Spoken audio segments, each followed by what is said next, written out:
जयंती मंगला काली भद्रकाली कपालिनी दुर्गा क्षमा शिवा धात्री स्वाहा स्वधा नमोस्तुते भगवत्यै नमः पराम्बिकायै नमः। चलिए, तो कौन प्रकरण आ रहा है अब? अथ विकारार्थकाः। अब शैषिक प्रकरण के निरूपण के अनंतर विकारार्थक प्रकरण का आरंभ करने जा रहे हैं। तो इसके पहले पिछले पाठ तक हम लोगों ने शैषिक प्रकरण को देखा, जिसमें शेष अर्थ में यानी कि जातादि अर्थ में प्रत्ययों को किया गया, ठीक है ना, ये तस्येदम पर्यंत। चलिए, अब इसके बाद ये शैषिक प्रकरण के बाद अब विकारार्थक प्रकरण का आरंभ करने जा रहे हैं। ये शेषे का अधिकार इसके पहले तक था, तस्य विकारः इत्यतः प्राक् शेषाधिकारः कहा था ना। तो ये अब ये शेष अर्थ के अंतर्गत जैसे जात वगैरह वगैरह अर्थ आए ना, इदम अर्थ तक आए, तो वैसे विकार अर्थ शेष अर्थ के अंतर्गत नहीं आएगा, क्योंकि शेषे की अनुवृत्ति नहीं आ रही। तो ध्यान रखिएगा, आया कि नहीं? खाली इतना मत देखिएगा कि भाई ये तो अपत्यादि और अपत्य से लेकर के वो चतुर्थी पर्यंत जो अर्थ थे उससे भिन्न अर्थ है करके शेष अर्थ नहीं करिएगा। शेषे का अधिकार इसमें नहीं ना आ रहा है, तो ये शैषिक इसको नहीं कहा जाएगा, ठीक है ना। तो चलिए, तो इसीलिए अलग प्रकरण कर दिए। अथ विकारार्थकाः। तो अब विकार अर्थ वाले जो प्रत्यय है उन प्रत्ययों का निरूपण करने जा रहे हैं। तो विकार अर्थ में प्रत्यय किए जाएंगे। तो देखते हैं कौन आया सूत्र, तस्य विकारः, यही सूत्र आ गया सबसे पहला।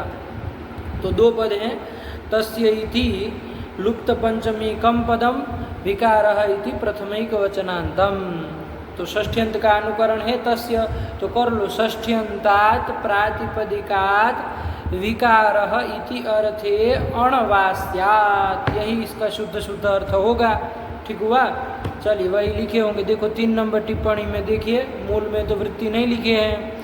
तृतीयांत समर्थात्, अच्छा 3 नंबर है ना, अरे षष्ठ्यंतात् समर्थात् विकारः इति अर्थे प्राग्दिव्यतीयाः अणादयः स्युः, यही तो लिख दिए हैं कि भैया षष्ठ्यंत समर्थ प्रातिपदिक से क्या करना, विकार अर्थ में प्राग्दिव्यतीय अणादि प्रत्यय करना। तो अणादि प्रत्यय करना है। अरे ये सूत्र तो अण का ही विधान करेगा सामान्य रूप से। यदि इसका अपवाद पहले कहे गए हैं ना, अश्वपत्यादिभ्यश्च दित्यादित्य इत्यादि इत्यादि, यदि अपवाद सूत्र जो कहे गए उक्त है और चाहे आगे कहे जाएंगे, है ना, तो उक्ताः वक्ष्यमाणाश्च प्रत्ययाः स्युः, यही है। बस ये ध्यान रखिएगा, ये शैषिक वाले जो राष्ट्रावार पाराट खखो वगैरह है, तो वो सूत्र से प्रत्यय वो नहीं होंगे। क्यों नहीं होंगे? क्योंकि उसमें क्या कहा था, शेषे, इसका अधिकार जाता था ना, शेष अर्थ में ही होते हैं, तो वो जातादि अर्थ में ही होते थे, ठीक है ना। लेकिन वो जो प्राग्दिव्यतीय पर्यंत जो अर्थ में प्रत्यय किए गए हैं, अश्वपत्यादिभ्यश्च दित्यादित्य पत्युत्तर पदान्यः, फिर उत्सादिभ्यो वगैरह जो भी सूत्र हम लोग पढ़े हैं वो, और चाहे आगे कहे जाने वाले अपवाद प्रत्यय है वो सब हो जाएंगे। और वो अपवाद प्रत्यय कोई नहीं होंगे तो सामान्य रूप से ये सूत्र जो है वो विकार अर्थ में अण प्रत्यय कर देगा। लगा कि नहीं लगा? बस यही बात है, सरल है। चलिए, तस्य विकारः बोल लिया जाए एक बार, षष्ठ्यंतात् प्रातिपदिकात् विकारः इति अर्थे अणवास्यात्, शुद्ध अर्थ यही होगा, ठीक। चलिए, अब यहाँ पर ध्यान दीजिए जरा कि ये विकार अर्थ में कर रहा है। विकार यानी क्या? विकार किसको कहते हैं? तो विकार मतलब कार्य, सीधा देखो टिप्पणी में वहीं पर आगे लिखे थे, विकारः कार्यम लिख दिए थे। तो विकार यानी कि कार्य, जैसे दूध का दही क्या होता है? कार्य होता है ना, विकार होता है। तो उसको कहते हैं ना कि भाई ये दूध का विकार है, दही जो है वो दूध का विकार है। आया कि नहीं? वो घड़ा मान लीजिए कोई है तो वो कहते हैं ना मिट्टी का विकार है, तो मिट्टी का कार्य है। तो विकार यानी कि कार्य, यही अर्थ लेना है। ठीक है ना। तो विकारः कार्यम, अरे कोई भी वस्तु किसी दूसरे रूप में परिणत हो जाए, जैसे दूध ही क्या हो जाता है, दही रूप में परिणत हो जाता है, तो उसी को कहते हैं ये दूध का विकार हो गया, दूध का विकार है दही। लगा कि नहीं लगा? तो चलिए यही है विकार। तो विकार अर्थ में करना है तो किया जाए। अभी क्या उदाहरण दे रहे हैं, तो वार्तिक आ गया। आगे उदाहरण देखिए, अश्मनो विकारः, देखो यही तो कर दिए, अश्मनः विकारः। अश्म किसको कहते हैं? पत्थर। पत्थर का वाची अश्मन शब्द है, नकारांत अश्मन शब्द है, किसका वाचक? पत्थर का, है ना। तो अश्मनः विकारः, पत्थर का विकार। किसका विकार? पत्थर का विकार। पत्थर का विकार होता है ना, क्या होता है? अरे पत्थर का विकार हो, पत्थर के पात्र आदि नहीं होते हैं, तो उसको कह देंगे, है ना, कि ये भाई पत्थर का विकार है। तो चलो उसके लिए बन जाएगा। और भी कुछ पत्थर का विकार हो, मान लीजिए, है ना, पत्थर का चूर्ण वगैरह बना करके कुछ बनता हो, तो वो भी क्या है, वो सब कहलाएंगे, विकार कहलाएंगे। पत्थर के चूर्ण आदि भी वो पत्थर का विकार कहलाएगा। चलिए, तो अश्मनः, अश्मन का षष्ठी में अश्मनः बन जाएगा। तो अश्मनः विकारः, पत्थर का विकार। अलौकिक विग्रह करो, अश्मन गस, और विकार अर्थ में क्या कर लिया जाए? तो वही तस्य विकार से षष्ठ्यंत प्रातिपदिक से विकार अर्थ में अण कर लिया जाए। कोई अपवाद तो है नहीं, ऐसा ही उदाहरण देंगे। तो अण प्रत्यय कर लिया, अण का अ रहेगा, तो क्या कर लिया जाए? तथितांत मान करके प्रातिपदिक संज्ञा गस का लुक कर लेंगे, अश्मन अ, ये स्थिति बन जाएगी। अब यहाँ पर क्या होना चाहिए? तो यहाँ पर भैया तथित प्रत्यय पर में है, तो नान्तस्य भस्य टेर लोपः तथिते, कहा था ना, कौन सूत्र? नस्तथिते। इस सूत्र के द्वारा टी भाग का लोप होना चाहिए, अश्मन का टी भाग अन का लोप होना चाहिए। लेकिन एक प्रकृति भाव करने वाला सूत्र आया था। कौन सूत्र आया था? अन, है ना, कि अण परे रहते अन को क्या होता है? प्रकृति भाव होता है। पढ़े थे ना हम लोग, अन, ये अण परे रहते, अरे क्या बनाए थे? राजन, हाँ यही तो बनाए थे, राजन। तो अण परे रहते, कोई भी अर्थ में हो तो अण परे रहते अन को प्रकृति भाव होता है। तो कर लो, यहाँ पर अन परे है तो अन को, अण परे है तो अन को प्रकृति भाव कर लिया जाए, तो अन का लोप नहीं होगा। ठीक है ना, टी भाग का लोप नहीं हो रहा था। समझ में आया? तभी ये वार्तिक आ रहा है। क्या वार्तिक आया? अश्मनो विकारे टिलोपो वक्तव्य, है ना। कितने पद देखिए, अश्मनः षष्ठी हो जाएगी, विकारे सप्तमी, टिलोपः प्रथमांत, वक्तव्य प्रथमांत। तो क्या अर्थ हो जाएगा कि अश्मनः टिलोपो वक्तव्य, भैया अश्मन के टी भाग का लोप कर देना। कब? विकारे, विकार अर्थ में यदि प्रत्यय परे हो, अण प्रत्यय परे हो, तो वहाँ पर तो क्या कर देना? अरे टी भाग का लोप कर देना। तो प्रकृति भाव को रोकने के लिए आ गया ना, प्रकृति भाव का अपवाद हो जाएगा। अंश से होने वाले प्रकृति भाव का क्या है? अपवाद है, वार्तिक। ठीक है ना, समझ में आया कि नहीं? कि भैया अन परे, वो कैसा विकारार्थक, यदि अण, विकारार्थक अण परे रहते अश्मन के टी भाग का लोप हो जाता है। ठीक है ना, यही अर्थ हो जाएगा। तो चलो भाई, यहाँ तो विकारार्थक अण पर में है, तो अश्मन के टी भाग का क्या कर दो? लोप कर दो। तो अन का लोप कर दिया जाए, तो अश्म मिला दो अश्म। लेकिन इसमें ध्यान रखो, अरे अण अणित था ना, तो तथितीय स्वचामादेश से आदि अच को अ को वृद्धि आकर ही देंगे, तो आश्म ये बन जाएगा। और पुल्लिंग में चलाएंगे तो आश्म, है ना। तो वही तो बना है, अश्मनः विकारः बराबर आश्मः, पत्थर का विकार। ठीक हुआ ना। चलिए 5 नंबर क्या लिख दिए हैं? 5 नंबर, अरे पाषाणस्य, अश्मनः का अर्थ लिख दिए पाषाणस्य, पाषाण का, पत्थर का विकार। चलिए, तो किसका? वो चूर्ण वगैरह होता है, वो भी पत्थर का विकार होता है ना। पत्थर का जो चूर्ण किया गया है, तो वो भी क्या कहा जाएगा? आश्मः। चाहे पत्थर के, पत्थर का कुछ पात्र आदि बनाया गया है ना, तो वो भी क्या कहलाएगा? आश्मः। नपुंसकलिंग में आश्मम भी बन जाएगा, आश्मम पात्रम, है ना, कि अश्म से बना हुआ पात्र, तो आश्मम। नपुंसकलिंग भी चल जाएगा, पुल्लिंग भी चल जाएगा, विशेष जैसा होगा वैसा बन जाएगा। चलिए, तो अश्मनः विकारः आश्मः। फिर क्या दे रहे? भास्मनः, तो करो भस्मन शब्द है, भस्म का, राख का वाचक, तो भस्मन विकार, भस्म का जो भस्म लगाते हैं ना तो उसका विकार, भस्म का क्या विकार होगा? अरे भस्म का क्या विकार होगा? भस्मन विकार, भस्म का विकार, तो गोला आदि बनाया जाता है ना भस्म का, तो भस्म का ही तो बनाया जा रहा है, तो वो गोला आदि जो बनेगा तो वो भस्म का विकार उसको कह देंगे। तो भस्मन विकार, अलौकिक विग्रह करो भस्मन, भस्मन गस, ठीक है ना, और विकार अर्थ में यही से अण कर लो, तस्य विकार से अण का अ रहेगा, प्रातिपदिक संज्ञा गस का लुक, भस्मन ये बन जाएगा, ठीक है ना। अब यहाँ तो हमको लग रहा है नस्त तिथे से प्राप्त टिलोप का अन से प्रकृति भाव हो जाएगा। अरे वो अन को प्रकृति भाव कर देगा, टिलोप नहीं करने देगा। क्यों? ये वार्तिक टिलोप नहीं कराएगा, नहीं कराएगा, क्योंकि ये क्या कहा था, विकारार्थक अण परे रहते अस्मन का ही टी भाग का लोप करने के लिए कहा था, भस्मन का नहीं न करेगा, वो स्पेशल अस्मन के लिए, पत्थर का वाची जो अस्मन शब्द है उसी के लिए आया था, ये भस्मन के तो नहीं करेगा, तो ये वार्तिक से नहीं होगा, तो क्या हो जाएगा, अन से प्रकृति भाव कर देंगे तो टी भाग का लोप नहीं होगा।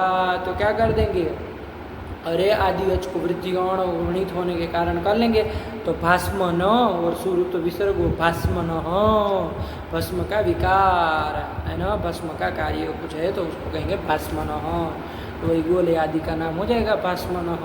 चलो फिर क्या दे रहे, मार्तिक, तो कौन शब्द है, मृत्तिका, मृत्तिका मिट्टी का विकार, तो कर लो मृत्तिकाया विकार, मिट्टी का विकार, तो कर लो मृत्तिका घस, और विकार अर्थ में अण कर लिया जाए, प्रातिपदिक संज्ञा घस का लुक, मृत्तिका ये स्थिति बनी। अब क्या कर लिया जाए, णी थे तो आदि अच को वृद्धि कर दो भैया, क्या है आदि अच री, उसको वृद्धि आर कर लो, और मृत्तिका का जो आकार है उसका यस्य च से लोप कर दो, इधर तो नांद का कोई चक्कर नहीं है, तो आकार का यस्य च से लोप कर दो, तो मिला दो, क्या बन जाएगा, मार्तिक, अरे यही ना बन जाएगा, आदि वृद्धि और आकार का लोप करके मार्तिक ये बन जाएगा, स्वरूप विसर्गो मार्तिक घट, मृत्तिका से बना हुआ घट, मृत्तिका का विकार घट है ना, कार्य न मृत्तिका से बनता है, और भी पात्र आदि होंगे तो मार्तिकम पात्रम बन जाएगा, तो भाई ये मिट्टी के बने हुए पात्र है, तो वही कर लिया विकार अर्थ में, कार्य अर्थ में क्या कर लिया है भैया, षष्ठ्यंत प्रातिपदिक से अण प्रत्यय कर लिया। चलिए बन गए, 3 उदाहरण दिए, और भी बन जाएंगे है ना। चलिए, लेकिन अपवाद प्रत्यय को ध्यान रखना पड़ेगा, अपवाद कोई होगा तो वही ना होगा अण को बात के, लेकिन अपवाद नहीं होगा तो ये सामान्य औत्सर्गिक अण कर देगा। चलिए फिर कौन आया, अवयवे च प्राणियोषधि वृक्षेभ्य, ये सूत्र आ गया, ध्यान रखिएगा, महत्वपूर्ण सूत्र है। अवयवे सप्तम एकवचनान्तम च इति अव्ययम, प्राणियोषधि वृक्षेभ्य पंचमी बहुवचनान्तम, ठीक है ना, 3 पद हैं। तो देखो इसमें क्या क्या है, प्राणी, औषधि और वृक्ष है ना, मतलब प्राणीवाचक शब्द हो, चाहे औषधिवाचक शब्द हो, चाहे वृक्षवाचक शब्द हो, प्रातिपदिक हो, तो उससे क्या करना, अरे सूत्र से निकाल लो, अवयव अर्थ में अण प्रत्यय होता है, सूत्र से यही ना अर्थ निकल जाएगा, अण की अनुवृत्ति ले आएंगे, तो प्राग्दिव्य तो अण से अण आ ही रहा है, तो प्राणीवाचक, औषधिवाचक और वृक्षवाचक प्रातिपदिक से वो षष्ठ्यंत ले आना, तस्य वगैरह आ जाएगा, तो षष्ठ्यंत से अवयव अर्थ में क्या होता है, अण प्रत्यय होता है, विकल्प से आया कि नहीं।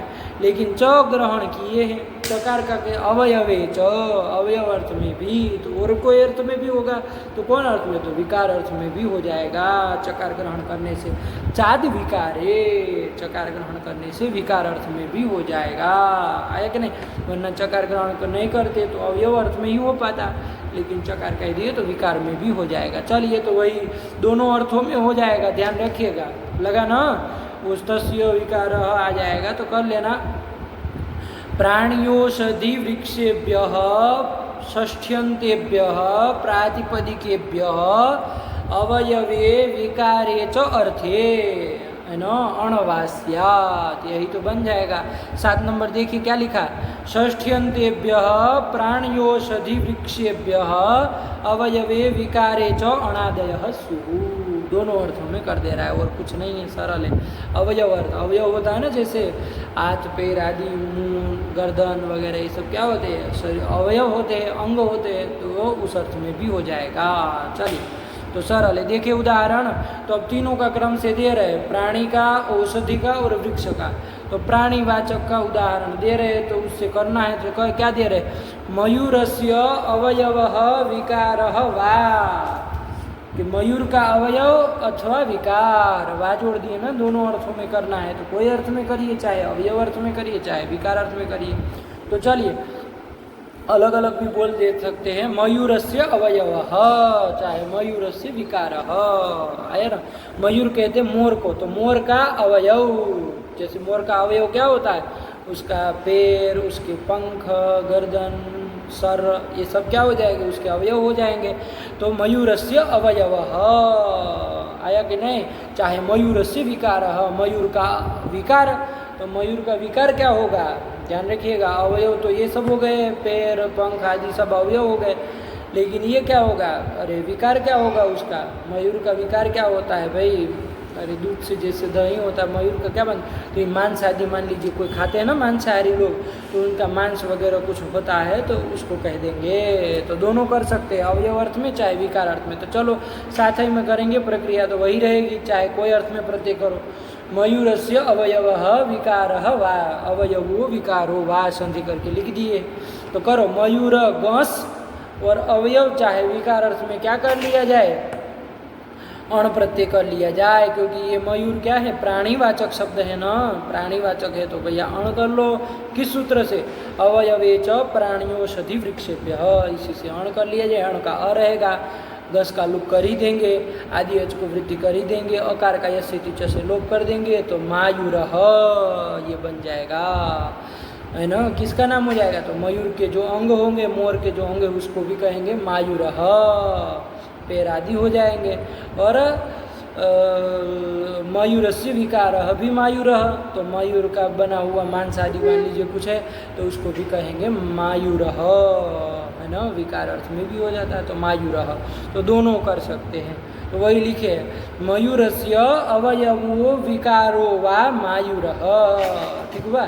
चलिए अब क्या दे रहे, प्राणी के बाद क्या था, औषधि, औषधि का उदाहरण दे। औषधिवाचक षष्ठ्यंत प्रातिपदिक से भी दोनों अर्थों में अवयव और विकार अर्थ में प्रत्यय होता है। तो देखो उसका उदाहरण दिए, मौर्वम दे दिए सीधे, तो मुर्वा, मुर्वा है मूल प्रातिपदिक, क्या है मुर्वा, तो मुर्वा प्रातिपदिक है। तो मुर्वा किसको कहते हैं, किसी औषधि विशेष का नाम है, ठीक है ना। देखिए औषधि और ये वनस्पति में अंतर होता है, औषधि अलग पदार्थ है, वनस्पति जो होती है वो अलग होता है, आया ना। औषधि किसको कहते हैं, तो उसके लिए है ना फलपाकांतः जो होता है, मतलब एक बार फल दे देने पर वो क्या हो जाता है, सूख जाता है, उसका डंठल आदि सब सूख जाता है पूरा पूरा, तो उसको औषधि कहते हैं, आया ना।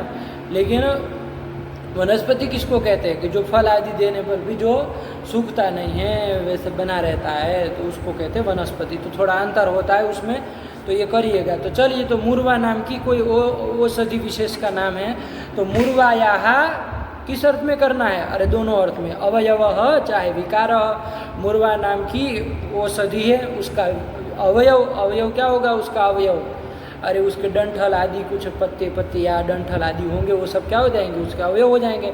चाहे वो मुर्वा जो औषधि है उसका विकार, विकार क्या होगा उसका, तो पेस्ट आदि कुछ मान लीजिए उसका बना दे, है ना, पेस्ट वगैरह कुछ चूर्ण वगैरह बना दे, तो उसको भी कहेंगे मौर्वम। तो कैसे करेंगे, तो चलो, मुर्वायाः अवयवः अथवा विकारः, तो मुर्वा गस और अवयव चाहे विकार अर्थ में क्या कर लो, इसी सूत्र से अवयवे च प्राणियोषधि वृक्षेभ्यः से क्या कर लिया जाए, अण प्रत्यय कर लिया जाए, अण का अ रहेगा, और क्या कर लिया जाए, प्रातिपदिक संज्ञा गस का लुक, और आदि अच को ऊ को वृद्धि औ कर लो, और आकार का यस्य च से लोप कर दो। तो मौर्वम नपुंसकलिंग में बना दिया है विशेष्य को देख के, तो मौर्वम कांडम भस्म वा, देखो कर दिए ना, तो कांडम, कांड मतलब उससे डंठल वगैरह हो जाएगा कांड, तो वो क्या हो गया, मुर्वा का क्या है वो अरे अवयव है ना, कांड जो है वो, तो उसको कहेंगे मौर्वम कांडम, मतलब डंठल, मुर्वा औषधि का डंठल वगैरह है तो। और भस्म भी कहती है, अरे विकार अर्थ करोगे तो भस्म भी हो जाएगा, मौर्वम मतलब भस्म, मुर्वा औषधि का जो भस्म पेस्ट बनाया जाता है तो उसको भस्म को है ना, उसको जला करके उसका चूर्ण बनाया जाता है तो उसको भी कहेंगे मौर्वम भस्म। तो ये विकार अर्थ में कर लिए। तो चल ये दोनों अर्थों में कर दिए हैं। तो मौर्वम कांडम भस्म वाह, और चूँकि कांडम न भस्म ये तो क्या नपुंसकलिंग थे तो उसके अनुसार मौर्वम नपुंसकलिंग बना लिए। मान लीजिए कुछ पुल्लिंग होगा तो मौर्वह ये भी बना लेंगे, क्या की दिक्कत है, तो लिंग तो बन जाएगा विशेष के अनुसार। ठीक, चलिए। लेकिन इधर विग्रह ये चाहे इधर मौर्वम कांडम भस्म नपुंसकलिंग बोले, लेकिन विग्रह लौकिक विग्रह वाक्य में तो अवयव विकार यही बोलेंगे, क्योंकि नित्य पुल्लिंग शब्द है ना तो उसका नपुंसकलिंग नहीं बोलेंगे। मुर्वाया अवयव विकार यही बोला जाएगा, ठीक है ना। वहाँ फिर नपुंसकलिंग देख के नहीं कर देना, अरे वो नित्य पुल्लिंग है तो वहाँ लिंग नहीं बदला जाएगा। लेकिन रूप आप बनाए तो विशेष्य के अनुसार बनाइएगा, विग्रह वाक्य तो पुल्लिंग में ही रहेगा। चलिए, तो ये कर लिया। फिर क्या दे रहे हैं, अब वृक्ष का उदाहरण देने जा रहे हैं। पैपलम है ना, तो क्या है, पिप्पल, पिप्पल का वृक्ष आता है ना, अश्वत्थ, अश्वत्थ को ही कहते हैं पिप्पल। तो पिप्पल का वृक्ष है, तो पिप्पलस्य अवयवः, उस पिप्पल वृक्ष का अवयव डंठल पत्ते आदि हो जाएगा। तो चाहे पिप्पलस्य विकारः, पिप्पल का विकार, विकार मतलब कार्य, उसका चूर्ण, मान लीजिए उसकी छाल वाल से कुछ उसका चूर्ण बनाया जाता है, भस्म आदि बनाया जाता है, तो उसको भी कह देंगे। तो विकार अर्थ में चाहे अवयव अर्थ में कर लो, पिप्पल कस्य अण कर लो, अण का रहेगा। और क्या करना है, कुछ नहीं, बस अब ये सब कर ही लेंगे। तो आदि अच को वृद्धि कर लो, ई को वृद्धि है और आकार का लोप कर दो, मिला देना है पैपलम। तो बना तो लिए पिप्पल वृक्ष का अवयव है ना, तो उसको भी पैपल कहेंगे। चाहे विकार भस्म आदि चूर्ण आदि होगा तो उसको भी पैपलम कह देंगे। तो वही तो बना लिए, पैपलम हो गया। तो तीनों के उदाहरण एक एक दे दिए। प्राणीवाचक का, प्राणीवाचक से अण का, औषधिवाचक से अण का और वृक्षवाचक से अण का। तो वही तो कर लिए कि प्राणियोषधि वृक्षेभ्य षष्ठ्यंतेभ्य प्रातिपदिकेभ्य अवयवे विकारे च अर्थे अणवास्यात्, यही तो कर दी, लगा। चलिए आगे चले। लेकिन आगे चलने से पहले एक बात ध्यान रखिएगा थोड़ा आप लोग, क्या कि ये जो सूत्र है ना, ये विधि सूत्र तो इसको कर ही दिए, अरे अण प्रत्यय से किए तो विधि सूत्र तो है ही, लेकिन ये अधिकार सूत्र भी है, ये जाने रहना थोड़ा। इसका अब अधिकार भी चलेगा। 4 3 135 है ना, तो 4 3 136 से ये जहाँ तक ये तीसरा पाद जहाँ खत्म होता है ना, देख लीजिएगा कौन सूत्र है, तो वहाँ तक इसका अधिकार भी जाता है। तो क्या करेगा ये अधिकार जा कर के, तो ये कहेगा कि भैया आगे, इसके आगे जो भी प्रत्यय होंगे तो वो प्राणीवाचक, औषधिवाचक और वृक्षवाचक यदि कोई प्रातिपदिक रहेगा तो उससे तो अवयव अर्थ और विकार दोनों अर्थों में प्रत्यय होगा। आया कि नहीं आया? लेकिन इन तीनों से यदि भिन्न कोई रहेगा, जैसे आया था ना पत्थर आदि का वाचक अस्मन शब्द आया था, चाहे ऐसे कोई आएंगे जो न प्राणीवाचक है, जैसे पत्थर का वाची अस्मन शब्द है तो न वो प्राणीवाचक है न औषधि का वाचक है। अरे न वो औषधि कहाँ है, पत्थर औषधि भी नहीं और वृक्ष भी नहीं है। तो ऐसे से क्या करना, फिर दोनों अर्थों में नहीं करना। किस अर्थ में करना? अरे केवल और केवल विकार अर्थ में करना। लगा कि नहीं लगा? यही थोड़ा ध्यान रखिएगा। इसको लोग छोड़ देते हैं, नहीं ध्यान देते हैं, तो ध्यान रखना। आगे अब सब जगह विग्रह करने में ध्यान रखना कि यदि प्राणीवाचक कोई रहेगा, औषधिवाचक रहेगा, चाहे वृक्षवाचक, इन तीनों का में से किसी का वाचक रहेगा तो उससे तो विकार और अवयव दोनों अर्थों में कर देंगे। तो वहाँ आप विग्रह दोनों अर्थों में कर सकते हैं ना। लेकिन यदि कोई कैसा होगा, केवल यदि मतलब इन तीनों का में से किसी का वाचक नहीं होगा तो वहाँ पर केवल विकार अर्थ में होगा। ये जाने रहना अपने से। चलिए, तो ये बात ध्यान रखिएगा। आगे विग्रह करने में अब ध्यान देंगे। चलिए, क्या आया अगला सूत्र देखा जाए।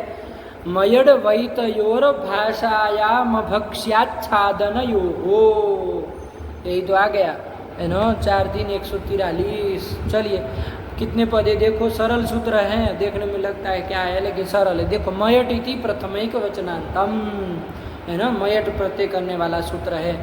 वा वा इति अव्ययम, एतयोहो बन जाएगा ना, एतत् का एतयोहो षष्ठी में, चाहे सप्तमी द्विवचन कर लो, अवयव और विकार दोनों अर्थों में होता है, कहना है तो एतयोहो विकारावयवयोहो, विकार और अवयव दोनों अर्थों में होता है मयट प्रत्यय विकल्प से। चलिए, तो एतयोहो सप्तमी द्विवचनांतम, फिर भाषायाम, ये तो सप्तमी के एक वचन में बनी जाएगा, और अभक्ष्याच्छादनयोहो, ये भी सप्तमी का द्विवचन है, ठीक है ना। तो कितने पद हो गए, 1 2 3 4 और 5, 5 पद है।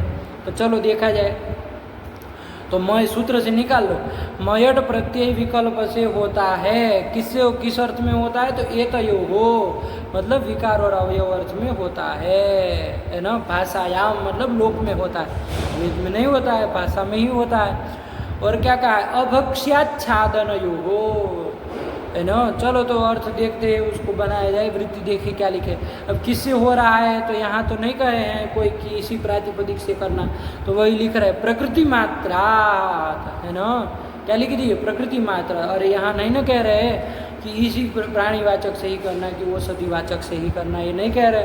तो प्रकृति मात्रा से, है ना, प्रकृति मात्रा से मतलब कोई भी प्रातिपदिक हो, किसी भी प्रातिपदिक मात्र से मयट वास्यात, मयट प्रत्यय विकल्प से होता है, किस अर्थ में, तो विकारावयवयोहो, ये तो यो आया ना, तो विकारावयवयोहो, विकार और अवयव अर्थ में होता है, ये कर दिए। अब सूत्र का कौन अंश छोड़ रहे, भाषायाम मतलब लोक में होता है, तो बता ही दिए।